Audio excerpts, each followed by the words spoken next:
What's up, y'all? It's your boy Niner Faithful. Merry Christmas. Oh, anyway, your boy's really not in the holiday spirit right now. Uh, Merry Christmas, you filthy animal. Uh, but anyway, yeah. So we're gonna go over this game a little bit, kind of talk a big season. I posed a question to Jason off air that I'm really interested to get a little bit more into his thoughts. And kind of look forward to night before New Year's Eve, and kind of this season is officially over, so we can start to, I guess, kind of talk about the future and what the future holds. Anyway, before we do all that, y'all already know the drill. We got to pay some bills. Today's episode is sponsored by Power Brand Systems. Need help getting new customers for your business? Let Power Brand Systems help you grow with their powerful tools. Visit powerbrandsystems.com/Niner Faithful Radio for more info. If you like our content and would like to support the show, consider leaving us a tip in our tip jar at ninerfaithfulradio.us/tip jar. Join our exclusive membership community where you get exclusive NFR content not available anywhere else. Join our exclusive chat, 20% off of all non-sale For the Faithful by the Faithful gear, and much more. Visit portal.ninerfaithfulradio.us/login to join. For the Faithful by the Faithful Season 4 apparel is finally here. To see this year's designs and also save 20% off of Season 1 through 3 designs, go to ninerfaithfulradio.com/shop. Tune in for Madden Stream Wednesday as we stream this week's game on Madden 25. Follow us on social media at Niner Faithful Radio on Facebook, Instagram, Tumblr, and TikTok, and at Niner. All right, ladies and gentlemen, faithful of all ages, let's get the show cracking. Weiss has just set a Super Bowl record with 12 catches. He's in motion. Montana, touchdown, John Taylor. Niner Faithful Radio, the show hosted for the faithful, by the faithful, brought to you by Power Brand Systems.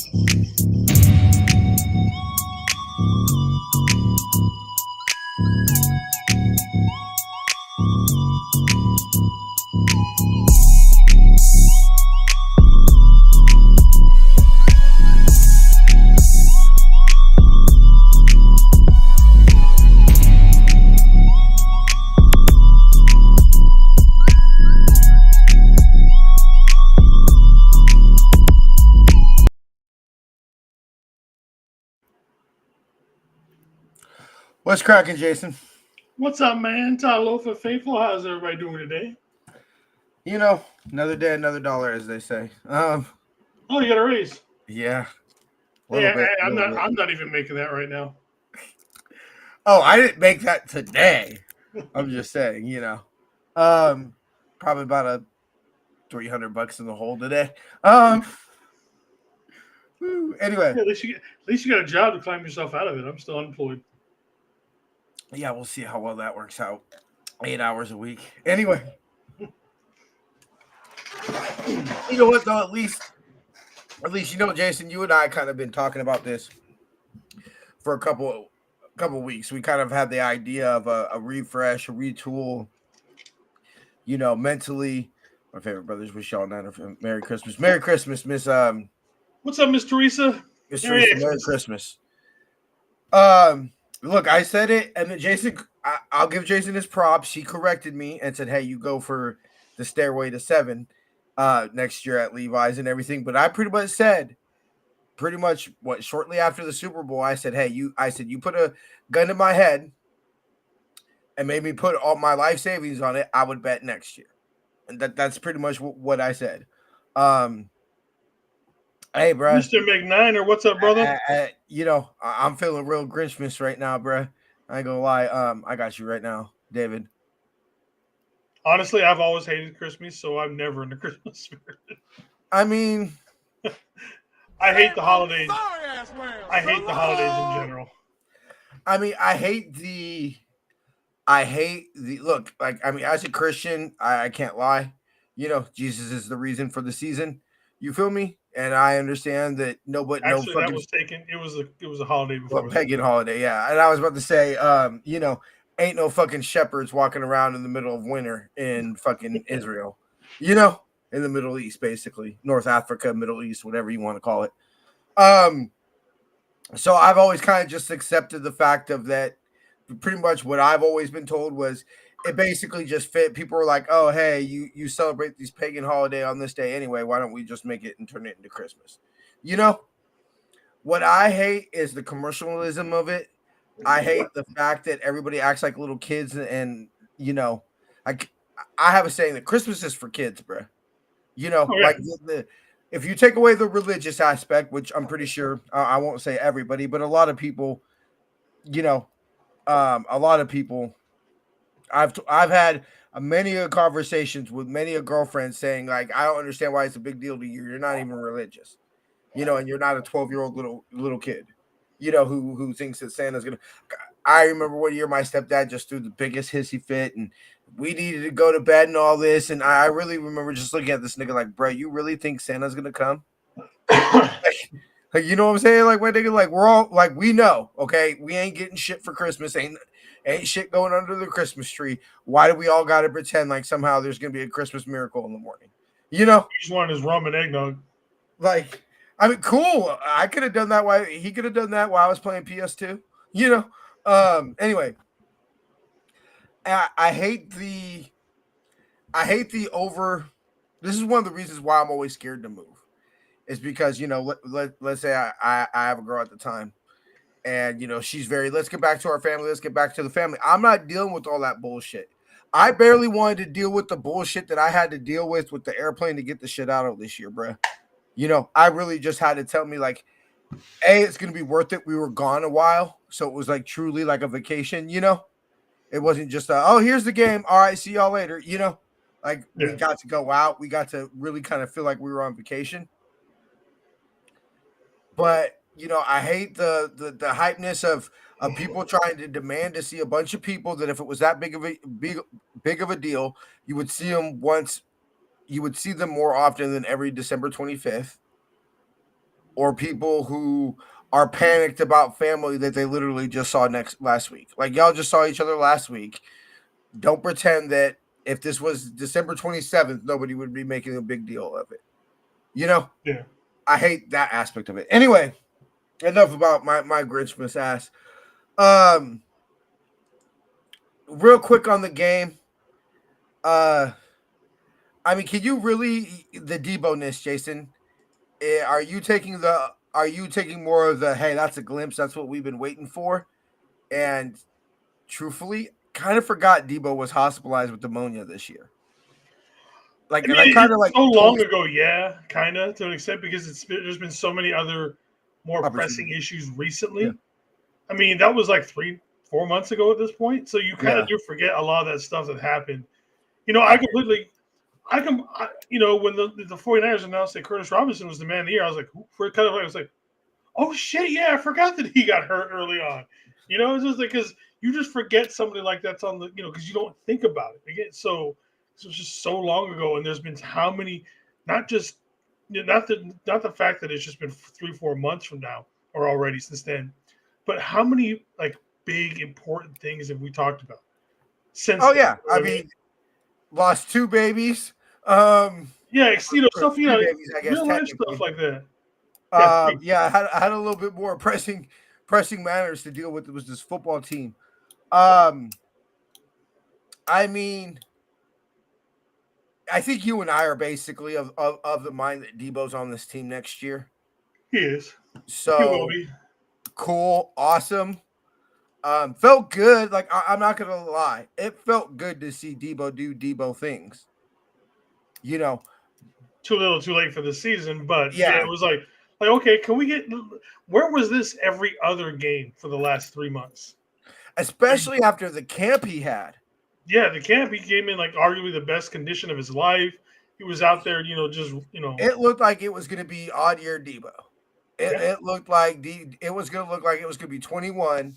That's it's just so funny how things kind of cascade on each other in the sense that you're willing to say, okay, BA can struggle a little bit and everything like that because Debo came in and he looks like he's, offensive player of the year and he's going to take the league by storm. Okay, we won't have CMC to start the season. I mean, Well, we thought that up until the last well, second. well, I'm just saying, like after that first game, you're thinking, especially since people seem to forget. I think it was like $150 or something that Debo had against the Vikings. Yeah, And everything like that. So it's just so funny of all these things that you kind of you look back and you're like, oh, bro, this season was over, weeks ago, right? remember when Months Jordan ago Mason was number 3 in rushing yards in the in season the for like week NFL. 6 in the league? Was, Jake Moody had missed a field goal. It's so funny that you look back and you're thinking like, bro, this season's been done, but it hasn't. Like it's so easy to say that in hindsight. It's so like I remember you and I talking to the bye week, like, all right, you can't lose a division game. We got to win these AFC games coming up. I think one of the things that hurts the worst is that literally everything else that needed to happen for the Niners to still have a shot to make the playoffs happened, except for that fucking last play against the Eagles. And I didn't even know what happened. I thought the Eagles, because I was looking through it on my phone. I have the little notifications for the scores, and I'll just swipe the ones that aren't important to the Niners. And then I'll periodically like that one's slow. So if for example, I see there's like a minute and a half left in the Eagles game, for example, I'll go to the NFL app and I'll kind of pull it up, see where they're at the drive and everything like that. And so I think I looked it up. It was like 32 seconds or whatever it was and everything like that. So I actually thought, okay, I was more focused on the Yams game after that, and being like, okay, because the Jets pulled this off and everything like that. And then so when the Yams won, I actually was totally like, whatever, and turned my focus completely onto the Niners because I was like, all right, Commanders lost. Like we pretty much everything else was breaking the Niners' way. And then I turned on my TV and the Fox pregame was on. And they showed the last play of the Eagles, the Commanders Eagles game. And in a way, I'm almost relieved. Like I said, yes, I wanted a reason for something to play for week 18. Like, hey, just give me something to play for week 18. And the right things don't happen, then you chalk it up and you say, hey, at least I got entertained the whole season. But in a way, I'm relieved because we could truly start to take a look on 25. I believe the steps that are taken within the next couple months could affect the fortunes of this franchise for the next decade. Yeah. So obviously Brock's the big story. I've taken more away from we really need to fix this O-line. We need to stop like there's a reason Jake Brendel was available when we got him. It's like I've asked you I've asked you so many times this year, like, are the Niners cursed by their own success? Because we got Daniel Brunskill, who was an undrafted or who was a free agent middle of the season pickup. Because we hit gold with that, it almost seems like that curses us to think that that's something we could do with regularity, and instead of realizing that's a fluke and we just essentially got lucky. Yeah. You buy into your own sauce, basically. If you hit on something, especially like we have with late round draft picks and stuff like that, we've been pretty lucky with getting some of these, 5th, 6th, 7th rounder kind of type of picks to where they've at least given us some contribution, if not, a Brock Purdy situation. So you almost buy into your own sauce a little bit. You almost buy into the hype too much. And you're like, well, I don't have to worry about doing this good because I can fall back on this and we'll be all right. Well, the thing is, you're not always going to be able to hit on all those. And there's a reason why a lot of these guys are predicted to go down that, in those later rounds. and then when you don't hit on you don't you get the coal instead of the diamond, you understand why. Yeah, you understand that maybe there was issue. Maybe we should have listened to the shit that was said about Drake Jackson. Yeah, Hey, maybe look, and I'm not going to fault them because when we did it, I literally was jumping up and down saying we drafted the next Patrick Willis. But maybe that shit that happened at the combine, maybe that should have took Reuben Foster off our draft board. yeah. You know, um, maybe Yeah, maybe that was having the first reach, so I'm not too terrible. You know what I mean? It's like, no. And look, like I said, I can't knock them because when we made that pick, I literally was jumping up and down, looking at my girl the next time and saying, "We just drafted the next Patrick Willis." like I said, talent wise, he was insane. Yeah, Yeah. Latu, those two, even Latu worse. Willis is actually still in the team, special teams only, but at least he's still there. And then you also got the Moody pick, which that's a different switch. But at least with Foster, I bet you most teams who had a chance, they were dying to at least give it a shot. We knew He everybody in would the have gone league to knew. like the second or the third. Yeah, everybody knew he was a piece of shit human being, but he had the talent. And if somehow he decided to just grow up and be a decent human being for the rest of his life, he was going to be an amazing football player. I mean, it was look, I mean, I won't say guy wise, but Lawrence Taylor, was a knock. Let's be real. Lawrence Taylor was a dope fiend, bruh. Like we can say whatever you want, and I understand he changed his life and everything like that. But from what I heard, he was kind of an asshole and he was a dope fiend. Yeah, he was a complete dick in the locker room to everybody. Yeah, a complete dick, total dope fiend. He was a knock, bruh. But guess what? He was a fucking Hall of Fame knock. Like, you know what I'm saying?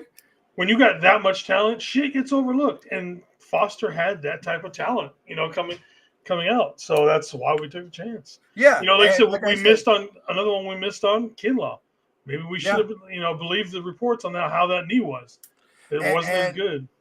And a simple fact is that we're still trying to recover from that. You can't tell me, bruh. The miss on Javon Kinlaw is the exact reason why we signed Javon Hargrave. Yeah. The exact reason is essentially we gave Jalen Hargrave the contract we would have gave Defoe. Yeah. Basically, probably more, honestly, a little bit more to Defoe, but yeah, for the most part. I mean, for the most part. So I think my goal, and we'll get this super into the draft, but my goal is because to me, when you say, okay, T, what happened to the 2024 season? You and I have said it ad nauseum, Jason. 60 games in 3 years, right? Like I think that has to be said as a factor. 60 games in 3 years. You said this team's fat and happy. Everybody's gotten paid. One of the things I said I would say this goes back to the 21 draft and the 22 draft. Because when you miss on what looks like you miss on Aaron Banks, in the sense of I understand that he's had a few good years, but when he's not when your quarterback who you traded all that for and everything like that is a bust. Fine, whatever. Everybody hits and miss on quarterback. You're willing to forgive that because you get Brock in 22. But when you got your second round pick in Aaron Banks, who's not a slam dunk, you need to sign him, or just simply hey, he's gonna get. We would love to have him back, but he's just gonna get too expensive. Not now. Not now. But I'm saying when you miss on that, when Trey Sermon's no longer in the league. Oh man, I forgot about that guy for a minute. I mean, Trey Sermon's no longer in the league. Danny Gray. I think he's in the Eagles. I'm just saying. I'm just talking about picks we missed in general. Hey, I did see Dante Pettis last night return a kick for the Saints. There you go. I was like, Thomas, wow. Anshaw had. I saw when I was sharing the show on. Oh yeah, he was picked Colts. Vikings. That's the one I saw. So that might have been an old tweet. I thought I heard Colts too. So maybe he signed to the Vikings and then the Colts, or the Colts to the Vikings. But I mean, he was picked up. I do remember that. So what happened is, I think, look, I mean, shit, if you want to talk about signs, really the season, I think we can say this. 2024 started going to shit. What was it? The second quarter in the Super Bowl when Drake tore his Achilles? That's when you Yeah. can say 24 started to go to shit. Because I still believe you have Fred Warner and you have Drake Greenlaw at your linebacking core this year. Defense is a lot different. Yeah. Now, sure, offense had problems and everything like that, but number 54 and number 57 on the field clearly make this defense. I mean, we seen it. I believe it was literally the play after Dre went out on Sunday that they start going down the field. You just Well, saw it. that first half that he was back, it felt like, okay, that's Niners defense right there. Yeah. Everything felt good again. It's like, okay, they're not, they're bending, but they're not breaking. Nothing, people are getting covered going across the middle. We don't have somebody trailing by 5 yards. People are, everybody seems to be hitting harder, almost like Dre, because Dre, Fred is the, you say Fred is the brains, Dre's the heart. You know what I mean? He's the ones that runs it. He gets everybody going. And so everybody seemed to hit harder. Everything seemed to just work so much. And for at least a half of football, it was like, damn it. Why was this all year long?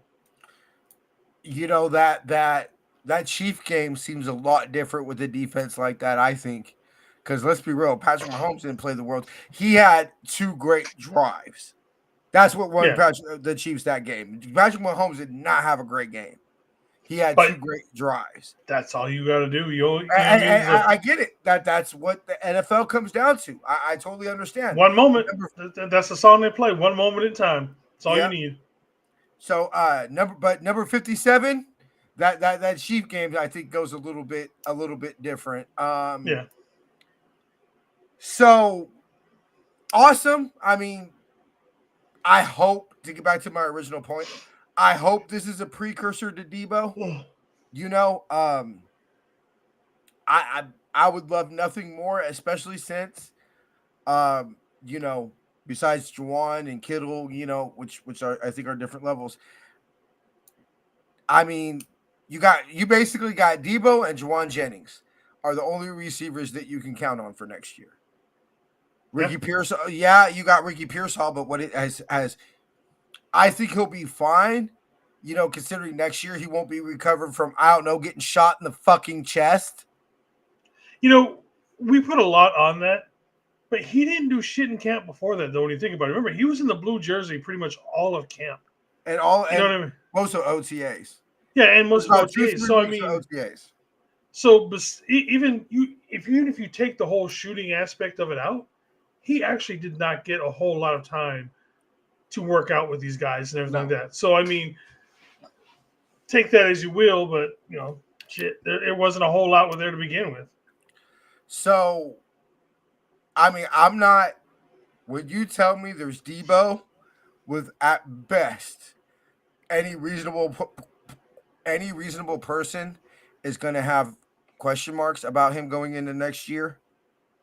Even if he lights it up after training camp, cool. Seen that, been there, done that.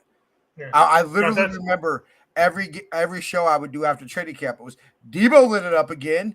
Debo's carrying the offense. Debo lit it up again. Debo's carrying the, so I've been there. And he almost seemed to lead the team in general, didn't he? Yeah. Where he was acting like in training camp? It was the Debo Samuel show at training camp, at least offensively. Yeah. But I mean, he seemed to be taking an overall team lead. It seemed like, with listening to you and other people, it's like he was the one that was firing the team up. He was getting everybody going. So it's like they put that C on his chest. And for what it's worth, I mean, I know there's going to be the actions of what happened between him and Tabor, but it seems like he took that to heart and was actually leading the team. Besides just playing really well. I wouldn't be curious if we find out that he's more injured than like we say before, Jason. You can't play injured, but you're going to play hurt. Yeah. And so I think sometimes we figure just because a player's out there, that they're not hurt, that everything's fine. They're good enough to go, without realizing. Like you get what I'm trying to say? Like George And Kittle, like we don't ever really know what's wrong with George Kittle. but here's the thing: we won't never. You were saying, well, we'll find out. We won't. The Niners lie about that shit so fucking badly. Like I'm more likely to think that Brock's been dealing with some sort of an arm injury or an elbow or something like that than what's being linked, because you can just see it in his throws. It's not there this year. Yeah, it's and I remember looking, and I felt that way. Like I remember last year, I just felt so confident every time Brock would release the ball. I always just felt so confident, Mm-hmm. And I haven't felt that this year. And so okay, let's get to the Brock subject, Jason, because we've been kind of burying the lead here a little bit. We were talking a little bit off air. Both you and I said sign him as soon as you're legally allowed to sign him if he's going to take the Baker Mayfield deal. Get everybody signed as soon as possible. I don't give a damn. Yeah. Huff, Dre, everybody, get them in the building, get it done and over with so that nothing is left withstanding going into next season. We've seen how this shit plays out the last few years. Just fucking get it done. Either get it done or cut or trade them. Don't fucking play around with it. And, I think maybe we need to have a reevaluation on of our players, because do I believe Debo and or BA were on the trade block last year? Yes, I fully believe that. I do. I believe that if we would have gotten the picks that we wanted for either player, they would have been gone. I fully Debo or BA. I don't think we would have traded both. And this too, no holdouts or any other BS. And either you know what? Come on time, and ready to play, or go fucking somewhere else. I kind of tried to brush it off a little bit, and hey, it's Trent. But to me, the mood I'm going into this offseason. What's up, brother? Especially when we no longer have the luxury of Brock literally being the cheapest, best quarterback in NFL history. We no longer have that luxury. So I'm looking at, and obviously it won't happen this year for these players, But yeah, I'm looking at CMC and I'm looking at Trent, and I'm. You and I never knock a player getting paid. They put their body on the life on the line. I get emotional. Merry Christmas. Happy Hanukkah, Sentinel. Yep. So I get emotional talking about this, but I feel funny. I feel like I want these players to get paid. Like I get emotional about speaking that basically football killed Dwight Clark. Yeah. Like let's be real. Football killed Dwight Clark. So I'm all for players getting paid. But maybe the CMC, maybe the Trent holdout, like I'm saying, not from a money standpoint, but for a leadership standpoint. Yeah. And what I didn't like was that, like, if with Trent, now I'm a little bit different with CMC, but with Trent, it was a holdout. Like, I can understand, hey, Trent doesn't need to practice as much as everybody else. Let's be real. How much is he going to even fucking practice? And with his injury stuff, you don't want him at every practice. You know what I mean? That's what I'm saying. But to at least not be there with your teammates. Yeah. You see what I'm saying? Coach, like, hey, you want to stand off on the field? You've earned that. You are the vet. You got the 2 lockers. Everything that comes with you being Trent Williams. At least be there and help out Jalen Moore. Help out Spencer Burford. You know what I mean? Help out Dominic Cooney. Be there to No, you're not going to go through the wears and tears of training camp. At what, 37, almost 38 years old, Yeah. no one necessarily expects you to, especially the position you play. You've got some injuries, in the twilight of your career, but at least be there and help out the youngsters. Pass on some of that stuff. That's all I want out of him in training camp. Yeah. If Trent doesn't suit up for anything, just do that and just come back 2 weeks before the season starts, get back on the field, and then we're good. Go work off on the side, like whatever. CMC, I'm a little different on and everything like that, but and also we say this every offseason. It's and I hate to say this because we just gave him his flowers, but it's malpractice to think that Trent Williams is going to be able to play every game next year. Yeah, if we're not accounting on at least 3 to 4 minimum games that he's going to miss because of injury, I mean, that's just the way it is at this point in his career. You have to account for it. And so knowing that, to ever have Spencer Burford, which of course after the Javondre Campbell situation, We were talking about during training camp though, not Yeah. specifically the last few months, but just in training camp. But yeah, definitely, I'm sure being around the guys have helped. I mean, Ward has specifically said it. I don't think Trent has actually said anything about that aspect of it. Well, Trent's getting shut down for the year, which honestly, yeah. I don't blame him. No, but I mean, I don't blame him. Ward has actually said being around the guys and everything has helped him mentally get over. Yeah, stuff. I can imagine the distraction. Which I don't think Trent has actually publicly said that, but I know me losing when I lost my brother. Hanging out with all you guys on here helped me tremendously. You know what I mean? Just because we got up here and we talked football for a while. It takes you out of that for a minute. So yeah, it's definitely going to help. That's kind of why That's kind of why for those who watch the show and everything, my situation before my current situation, my living situation and everything like that. And sure, there are a lot of people who wouldn't be. What's up, Kenny? Merry Christmas, bro. He said Merry Weedmas. Merry Weedmas. Hey, that's right after the show, bro. I got my meatloaf and mashed potatoes and got me a blunt already rolled. A couple blunts already rolled actually. So it's malpractice. It's time to do it. It's time to, and I don't want to hear them talk about skill positions. I don't want to hear anything of that. It's time to go draft you a right tackle that can eventually move to the left side. Because if you truly don't, you and I are both in the mindset of a retool, not rebuild, right? I don't think this team needs to be torn down.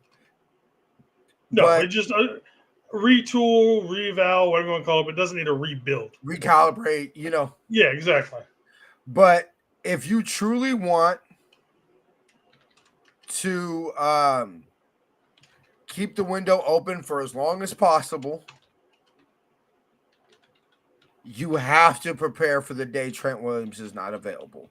Because the worst thing that you could possibly do is put yourself in a position where you have to go get somebody because Trent retired on you.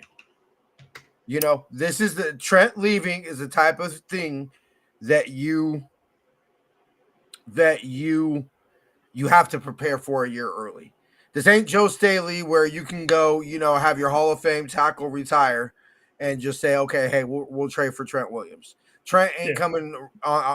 Trent ain't coming around. Yeah, we're not going to be all of a sudden trading for Wharf or Pooney or not Pooney. Oh shit, what's his name from the Lions? Either way, we're not getting a top 3 tackle in a random draft. Random trade. Sewell, that's it. Sewell. Yeah, and so it's the time is nigh.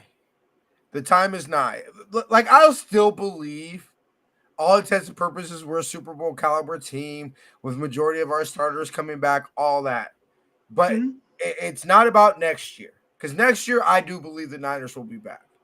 It's about the year after, the year after, the year after. Because,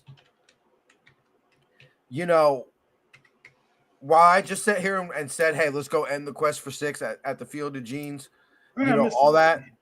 What's up, Papa J? What's Merry up, Papa J? Christmas, How you doing, brother. brother? Merry Christmas Now, to you, brother. now we said all that. It's about preparing. It's about because you don't want that drop off. You don't want to, hey, we won the Super Bowl. Let's suck for 2, 3 years while we rebuild. No, let's go get 2. Let's go get 3. Let's go get 4. If that's what you want. Because I don't know if I'm pretty sure you saw the stat just because, you pretty much see all the shit that I see. But 22 straight years with either making the NFC, the championship game, or just not making the playoffs. If that's not boom or bust, Jason, That's I don't the know what the fuck. definition of boomer bust, man. I don't know what the fuck that is. I don't like. I don't know whether to cry. Like it's. I remember the kid's name, that Brian. I remember I had him on the show once, and we were talking, and I said, "Hey, if I told you you have a decade, let's just say 2030 or 2020, let's just take this decade, you could have one Super Bowl, a guaranteed. So let's say we would have won the Super Bowl last year, and then suck for the next 10 years or 9 years or whatever. Or would you rather be in competition every year, but not have that guaranteed championship?" I said, "Give me the guaranteed championship." I've Yeah. lived through fucking Dennis Erickson, fucking Dick Nolan or Mike Nolan, and Singletary, Tom Mike Sula. Singletary. I lived through those years, bro. That was me coming up. That was most of my late teens and early 20s. You know what I'm saying? Give me that one championship. And I think it's just because like that's kind of like everybody says, "Oh, well, the Cry Girls have won the Super Bowl more recently than the Niners." Yeah, but I feel what separates us from the Cry Girls is that let's be real. It's not like it's every other year type of situation. Most of those 22 years of not making it to the NFC Championship game have come in bunches. Yeah. Like You three know, here, three there, it's three here, really, three there. yeah, 6 years, 10 years, a year, 2 years, those type of situations. When this team's cracking, I feel that's what makes us different than the Cry Girls. Is yeah, cool. Y'all make it to the playoffs every year and then get kicked out the first round. It's like, yeah, you're not even making it with a chance to go to the Super Bowl. Yeah, You're not exactly. getting out of the first round. When's the last time the Cry Girls in the playoffs? I'm not talking about during the regular season that you went into beyond the first round of the playoffs saying the Cry Girls were legit Super Bowl contenders. Yeah. Even when they've had number one seeds, it's just like even when they've had just any situation, you have literally never been able to say that. You've never even been able to say like the Final Four. You've never been able to say, "Hey, the Cry Girls win this game. They're in the Super Bowl." they've never started to make plans for what they're going to do after winning a Super Bowl. Then like with me and you, like when we got to the NFC Championship game last year, we started making plans. Yeah, You know what I mean? Because we're like, okay, this is what's going to happen. We'll do this. I'll fly down this, blah blah blah. Because we had to make plans for that. Cowboy fans have never gotten a chance to do that. I have cousins, little cousins, that have literally that is a Cry Girl fan. She's a Cry Girls fan. She's literally watched the Niners lose more Super Bowls than she's seen the Cry Girls in the NFC Championship game. She is literally, I think she was like 3 the last time that they won the Super Bowl. And so that's what I think separates the Niners. So the number one thing I think that we need to do out of this season is I don't want us to go draft a Reuben Foster. Somebody where you say, hey, he's a Hall of Fame talent, in 3 years, he's a Hall of Fame, you're talking about a Hall of Fame trajectory, or he's out of the league. I'd rather take somebody that's a B-level player, maybe makes a Pro Bowl a year or two in his career, like a Jeff Garcia.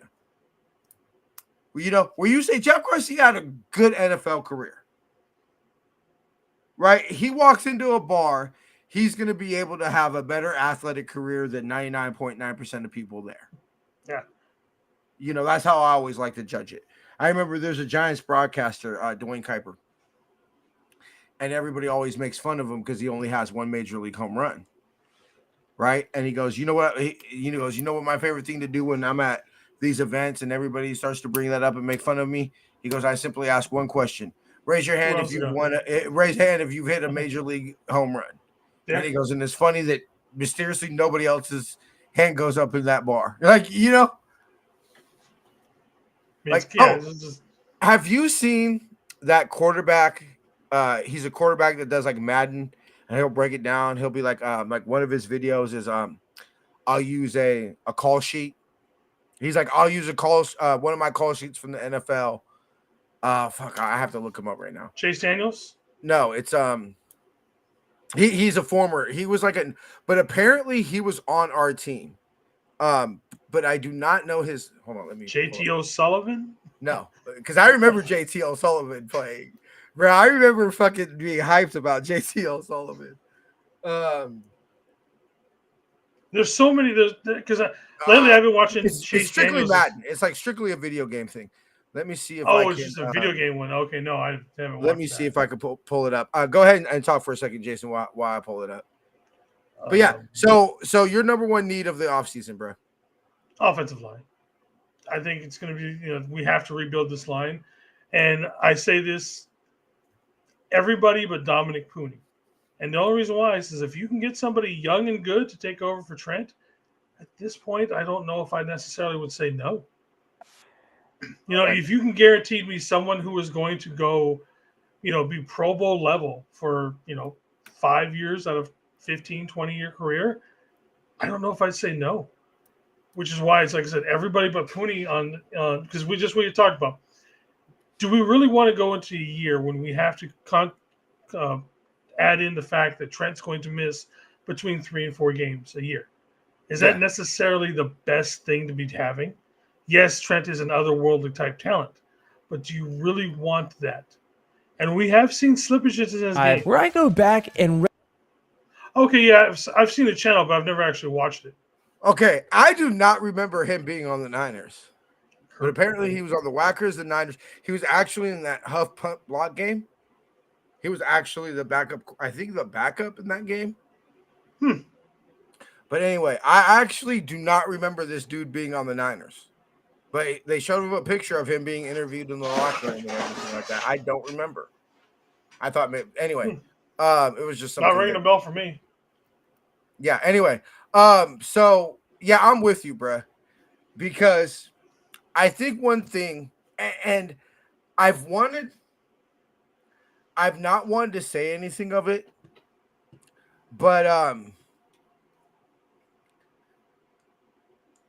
Brock's been running for his life this year, and it's clear can he do it? Yeah, we've seen him do it before, right? But is that when he's at his best? No, that's not when he's at his best. He's out of his best when he can drop back. Brock is an elite quarterback at boom, boom, boom. I see it, I rip it. I go through my program 1, 2, 3, boom. 1, 2, 3, 1, 2, boom. 1, boom. 1, 2. When it's on rhythm and everything like that, yeah, Brock's the MVP quarterback. When he starts to have to run for his life and scramble around, and it's tip drill, it's scramble drill and all that, I think that's when he can get into some trouble. That's when you're going to see tip balls. We don't want necessarily Iowa State Brock. Yeah, you don't necessarily want Iowa State Brock.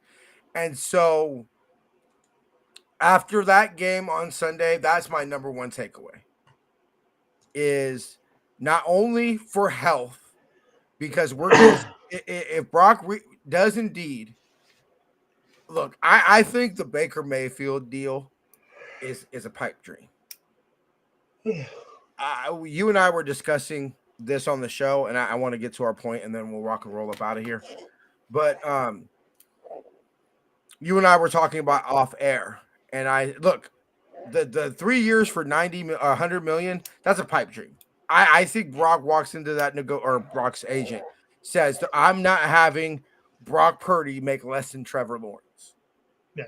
Right? Like I just simply so if you're going to pay Brock 50, 55, I think that's the sweet spot. I think 50 to 55, 57 if you want to get cute with some incentives or something like that. I think that's the sweet spot where I think it's just, hey, this is what top 10, top 8, whatever you want to argue Brock is, quarterbacks are going to cost you. We won't have the depth on this football team to be able to sustain an injury to a quarterback. So if you're going to pay your quarterback 50 to 55, maybe even 60 million, I think the worst thing you can do is have him trot out there with that offensive line again. Yep. And I don't think it's going to take a lot. I really don't. I fully respect if the Niners handle it like this. And everybody's saying draft a center. Why? Why are you going to draft a center when you know fucking Kyle's not going to play him? Right? You just know that. And we have, right? Technically, we have an in-house one we've already drafted. So 2, actually. Yeah. So why are you go out, you sign a big money free agent. You say that's where we're putting our money. Right? You go out there, you draft, or you sign a big money free agent center. You say, okay, we got Trent, a little bit of Trent and Bray. We'll it's not going to be Aaron Banks, but we'll suffice at left guard and just rely on our Hall of Fame left tackle to kind of hold down the left side. Which is what he's been doing for years. Which is what Trent's been doing his whole career. You got the center that could also, in situations help out the left tackle. I think Dominic Pooney's been proven that you stick him at right guard, although I know a lot of people were saying he's probably better at left guard. And then you draft that right tackle. So really all you've done is you've just changed 2 spots in the offensive line. And his name is Kelvin Banks.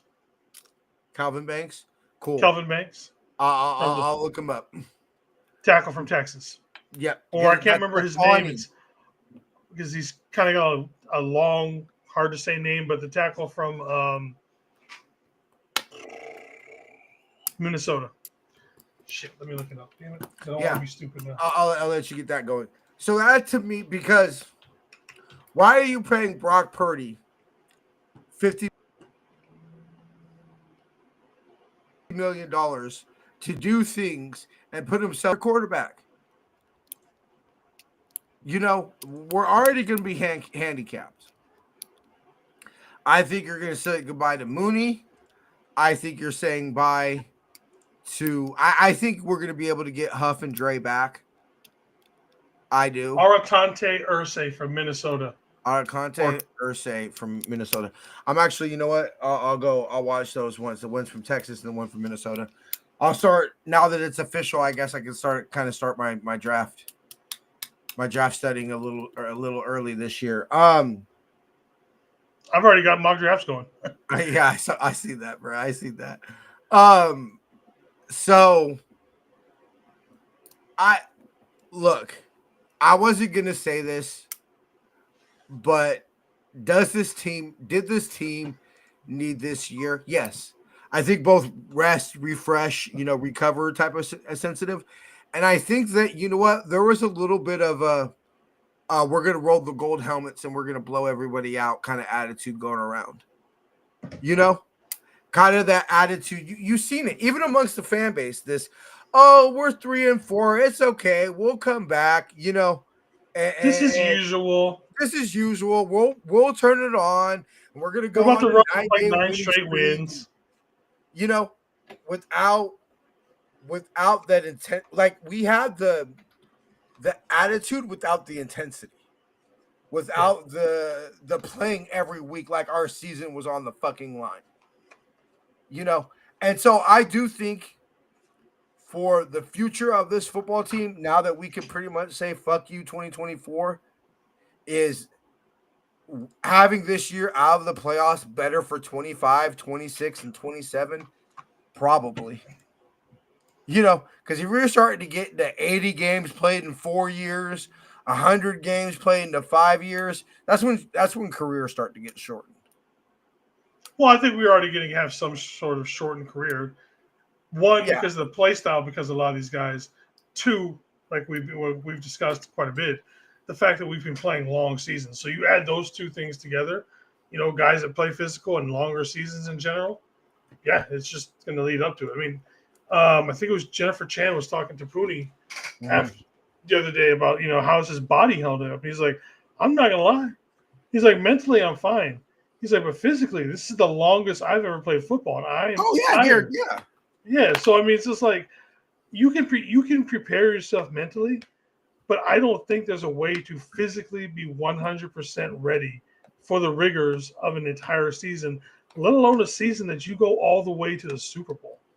yeah. No, I think that his play slipped the last couple weeks, and I So it's don't hard. think that I don't think that. Look, he's still our future right guard, but Oh, he's still playing good ball. good ball. But He's not having clearly the see there's drop been a off drop like off because he's getting tired. who was it that had the drop off a couple years ago after playing the whole season? Shit, who was it? Wasn't Banks? Somebody, maybe it was Burford. But anyways, they started the season off really good, and then by the end of the season, you can tell they were just done. There was nothing left in the tank. Oh, what am I talking about? It was Drake Jackson. Never mind. Yeah. Yeah, so you Yeah, can yeah, tell yeah. like with Because he started off with the 2 years with the 2 game, or was it three? yeah Was it 2 or 3 sacks against Pittsburgh? three, It and was three sacks against Pittsburgh. then had one like one each of the next couple of weeks, Yeah. and then after like so after about week 6, 7, and he's done.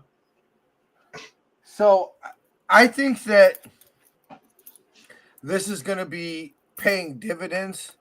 I think this is going to help.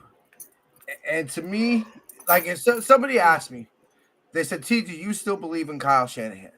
I said, "I do." I said, "I really, honestly do believe he's the best coach that we Mm-hmm. can get right now." The Chiefs aren't firing Andy Reid. Dan Campbell ain't leaving Detroit. You know, so I'm not saying that there's not some arguments you can be made and everything like that, but as far as I do believe it'd be foolish for the Niners to get rid of Kyle Shanahan. Yeah, that everybody You talking know, that's just dumb talk. Honestly, I mean, well, if you're that's really that. thinking you're gonna get rid of Kyle, dumb I talk. think that's a lot of spoiled fans who either have forgotten or weren't around when we had this attitude of hey we thought in 2014 after they fired Jim Harbaugh, hey, anybody can come coach this football team, Jason. Right? Anybody can coach this football team, Jason. Yeah, now 5-11 and 2-14 record. Hmm? And Jeff Garcia brought it up in an interview. He said he remembered you made the playoffs, you beat the Giants, you lose to Tampa Bay, and literally the next time the Niners made the playoffs was with Jim Harbaugh. That was the Yeah, decade of darkness.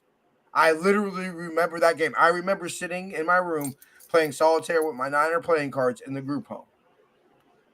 And the next thing you know, next time we made the playoffs, I was grown and had a kid. You know what I'm saying? I was literally I was in my sophomore year of high school. And by the time we made the playoffs again, I was grown with a kid and another kid on the way. Like that tells you how much time had passed. So I think let's slow our roll. To me, because I think the reason I'm most excited about seeing next season is look, I get it. I get it. I'm not knocking you. But to me, this is where I feel that Kyle Shanahan would separate himself from a North Turner. Excellent coordinator. I think Alex Smith's career goes way different if he doesn't leave to San Diego. yeah, I think Alex Smith's career goes way different. Um, or Mike, either the coordinator that drafted him stuck around, which was Mike McCarthy, or the coordinator that he had his best season under before Harbaugh, which was Norv Turner, sticked around.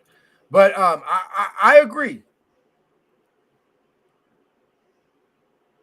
I look, McNiner. You don't know how many times I've screamed that. But But come to on, me, there's one coach every decade that's that kind of one coach. really in a Right lifetime, when there. you consider Well, when right you now, because lately we've got Reed. Before that, we had see, Belichick.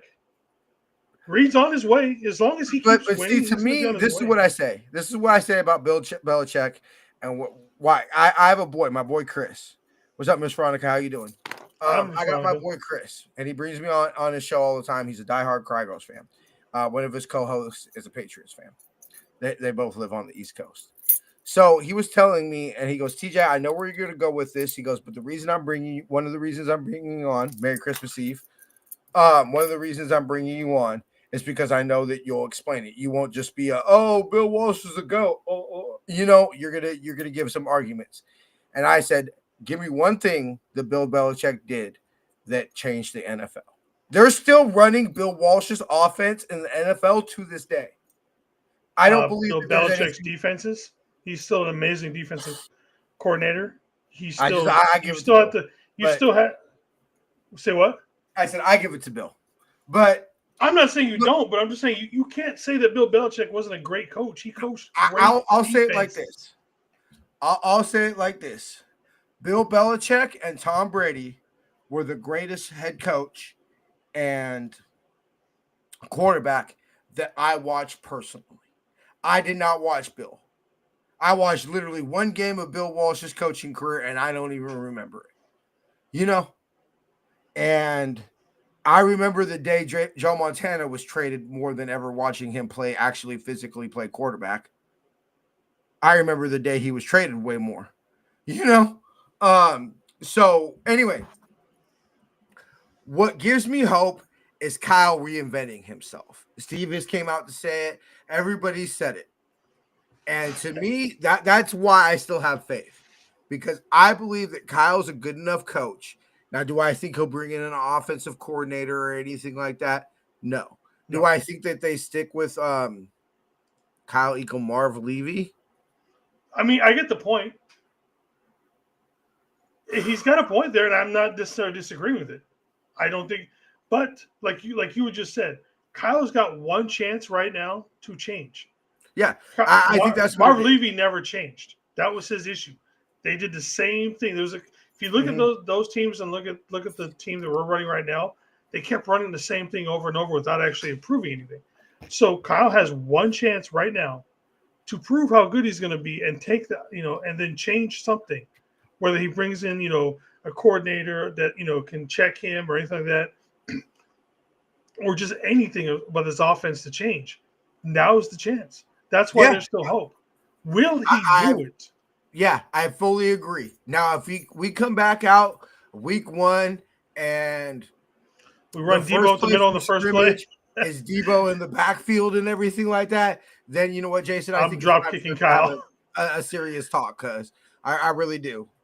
Yeah, like if that's the first play of next season, I'm drop kicking Kyle on my TV and everything else. Yeah, because I know exactly where. I've had all offseason to reinvent this offense.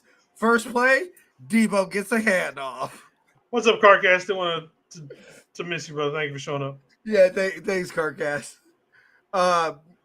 See, but Mark Levy didn't make it to the NFC Championship games. I believe. No, he made the Super Bowls.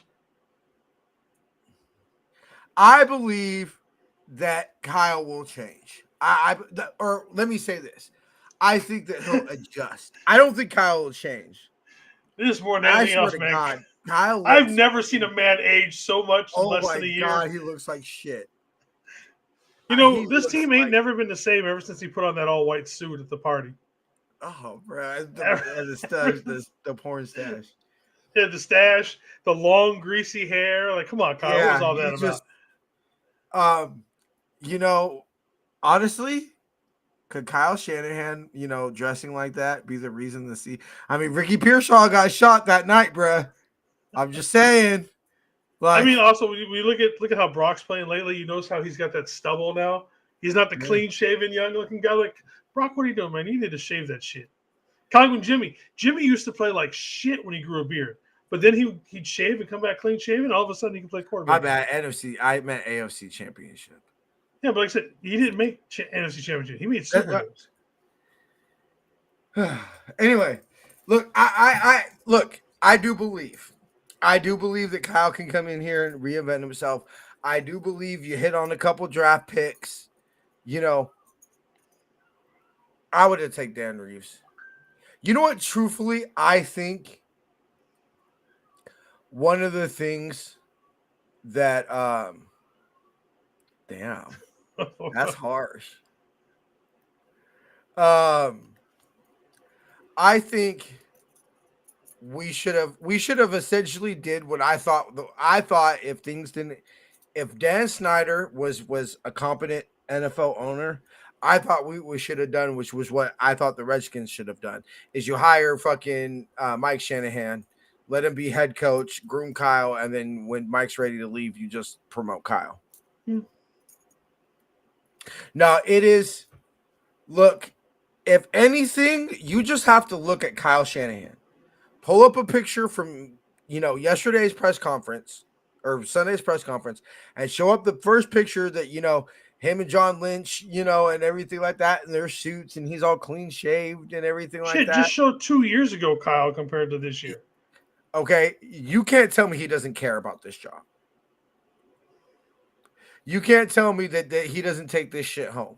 He doesn't wear it. You don't no, he look does. like that if you're just simply la-di-da, I don't fucking care. This is, I'm only doing this because, it's my dad's perfect. You know what I'm saying? Like, Kyle grinds. Kyle cares. I don't think anybody's ever said that he doesn't. I think Kyle, I mean, I'd be concerned if I was a tablet. I mean, Jason, you can't, you got to at least bring in some kickers, right? Like Jake Moody can't just walk into his job next year. Like Jake Moody's got to earn it. I'm saying just fucking cut him straight up. You know what? I cut him, but I'll let you back in the building, but I'm cutting you. I'm gonna cut you as soon as I can, and you can come to the tryouts, but you're gonna beat all these other guys that we brought in here. And if you still win, I probably still don't even let you on the field. Like it was just like I've been a Moody defender, but yeah, I have to say it. It's just clear. It's just clear. John Harbaugh, Sean McVay, Andy Reid. That's 5-0 top. I look. I think.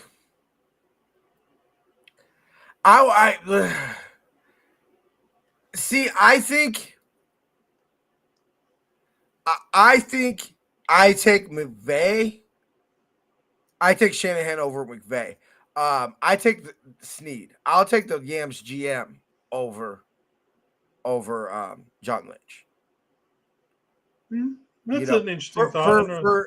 I would make John Lynch head of football operations. And then have someone else actually be a GM. Yeah, I want him out there and representing the organization and being the one that greets the players in the locker room. And, I want John Lynch involved in my football team, and in a personnel role. But if you told me that there are better GMs out there, yeah, I'd believe that. Well, you'd basically want Lynch to do what Jerry does, just in a more quote unquote professional setting. Yeah. You know what I mean? There you go. Yeah.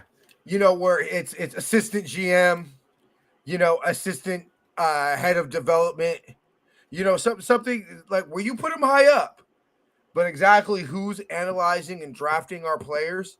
Yeah, I would take Snead over shit. I would take our what's the GM in Seattle? Snyder, right? Schneider. Yeah, honestly, he fucking bro. If we had the Seahawks draft record, like they've had some good draft picks. I would take. I'm not gonna lie. I hate to say anything about those fucking females with penises, but I'll give them their GM can draft like a motherfucker, bruh. he would actually be who I would want in this charge of this draft in a situation Opposite where you Kamala need needs to a job. rebuild. Let's see, can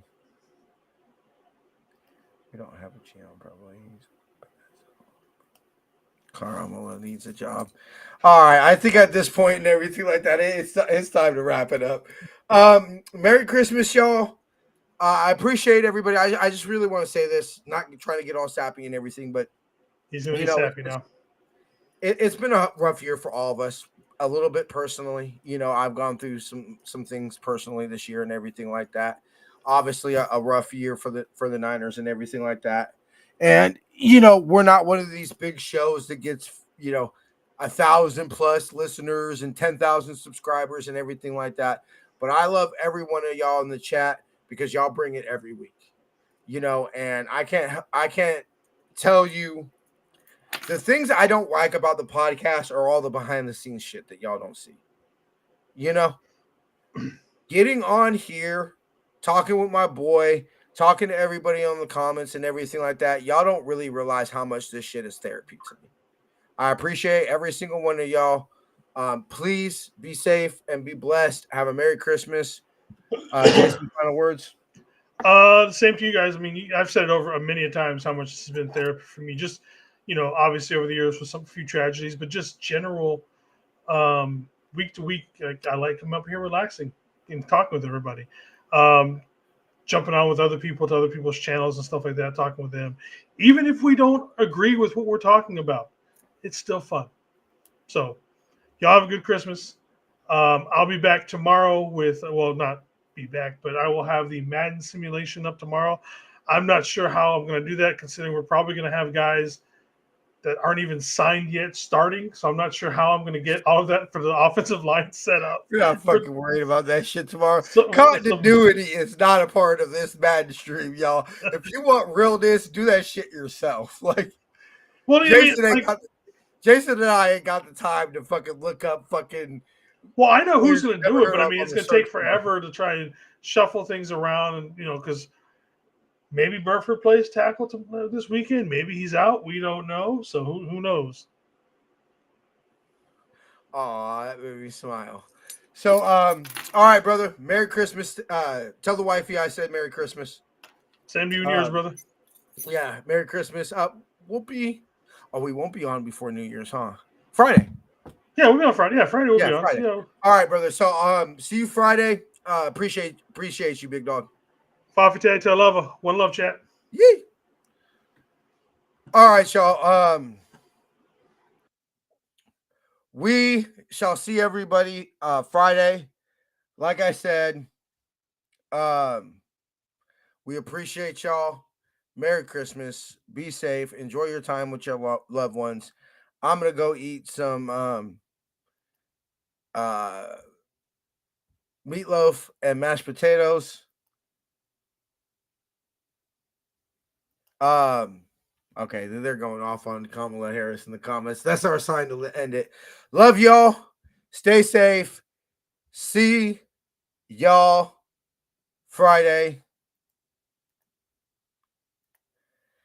And please remember, the San Francisco 49ers don't lose a game. But when we do, we're still the best team in NFL history. Stay faithful, my friends. Go Niners.